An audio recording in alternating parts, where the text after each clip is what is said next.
Hi, everyone. Thank you for being here today. Today, I want to talk about what an invocation actually is and how it's different from prayer, and why I believe it's one of the most powerful structures that you can bring into an energy healing session.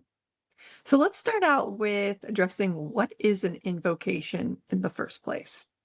Essentially, it is a focused or deliberate appeal to a higher consciousness, energy, archetype, or deity to be present, witness, help guide, and or bless the work within a session.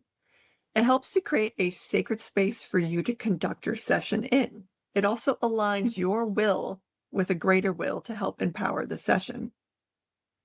The difference between an invocation and prayer is that a prayer often carries a tone of asking or petitioning. An invocation, on the other hand, is a calling forth. It is like opening a channel to a higher frequency and inviting it to descend into the container you have consciously created. For an invocation, you are not simply hoping for support. You are aligning your will with a greater will and establishing a sacred field for the session. It is a co-creative exercise. So, how does an invocation affect an energy healing session? An invocation consecrates the session container, both the physical space and the energetic field. It can formally shift the energetic tone of a session. I have done sessions with and without an invocation, and the difference is undeniable. When I call in my support team, there is an immediate shift. The field strengthens, the boundaries clarify, and the space becomes more energetically palpable. Recently, I was doing a practice session with a friend on a day that was absolutely pure chaos. I was in the middle of moving, I had been packing all day, and then spent an hour and a half shoveling feet of snow out of my tiny New York City driveway so somehow we could fit a U-Haul in it the next day. I was absolutely exhausted. However, I didn't really want to cancel the session, but I did warn him that I might not be in tip-top shape. However, we both decided to proceed. I started the session and spoke the invocation, and in the moment I did, something shifted. It felt like I was transported into a different time and space. The fatigue dropped away, the noise of the day disappeared, and I was able to do deep, focused work without strain. At the end of the session, he told me I didn't seem tired or flustered at all, that I was completely present at the top of my game.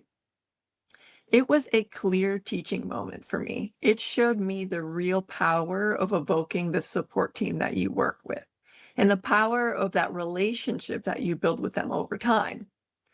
Invocation could create a sense of being held and guided through the work rather than doing it alone.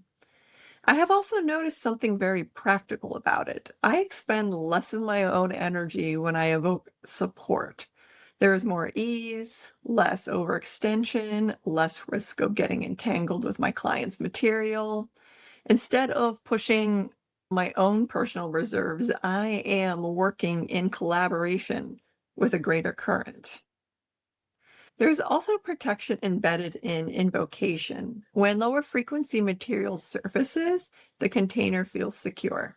I have had sessions where something dark and funky comes up, the kind that makes the hair stand up on the back of your neck. And yet, when I have evoked those higher frequencies that I have built a relationship with, I feel steady, protected, and supported. I ask them to help manage what is surfacing and to guide me clearly in how to work with it. And lastly, for clients, invocation often regulates the nervous system. Even when the language is non religious, the act of consciously calling in support signals safety, structure, and containment. Clients relax more deeply, their receptivity increases, and change can occur with greater ease. Now, let's talk a little bit about when to use an invocation. I personally suggest using an invocation at the beginning of your session for the reason I mentioned earlier. Having the support from the beginning sets the stage, strengthens the container, and establishes the tone of the session. You can also use an invocation mid-session. If things become intense or you feel stuck, you can pause and invoke your guides, guardians, or healing intelligence again. This can help ground the field, clarify what steps you need to make next, and reestablish support. Lastly, you can use a short invocation at the end of your session so you can seal the work, express gratitude to those higher frequencies that supported the session, and help ground the client before they leave. This can support integration and completion after the session. Next, I want to go over the key components to include in an invocation. An invocation does not have to be long, but it does benefit from structure and clarity. So number one, you want to name what you're calling in. Who or what are you inviting into the space? This could be guides and guardians, healing intelligence, inner wisdom, grounded presence, or source consciousness. Number two, you want to state the purpose. Why are you calling in the support? Is it to guide, to heal, to witness, to support both the practitioner and healer, to ensure the work unfolds with clarity, and so forth? Number three, name the guiding qualities. What do you want shaping the session? Is it compassion, truth, alignment? A few phrases that are used the most in sessions that I've heard is for the highest good of my client and all there is, or in right timing. This helps align the work with greater order and ensures it moves with integrity. Number four, closing and support. And by asking that the support remain present through the entire session and continue to assist with integration afterwards. Or a simple affirmation that the space is set and the container is held. I usually just say, and so it is. I want to give you a short example of how an invocation might look. All right, so I call upon my guides, guardians, teachers, and healers to support, witness, and gently guide the session today. May this work unfold in the highest good of my client and the good of all. May your support remain present throughout the entire session from beginning to end. Thank you. And so it is. Invocations can be long or short, lighthearted or deeply ceremonial. For example, I have seen invocations be the entire energy healing session itself, almost like a guided meditation. They can be very broad or very specific. There is a lot of room to play with. To conclude, an invocation is strengthening the field in which the healing occurs.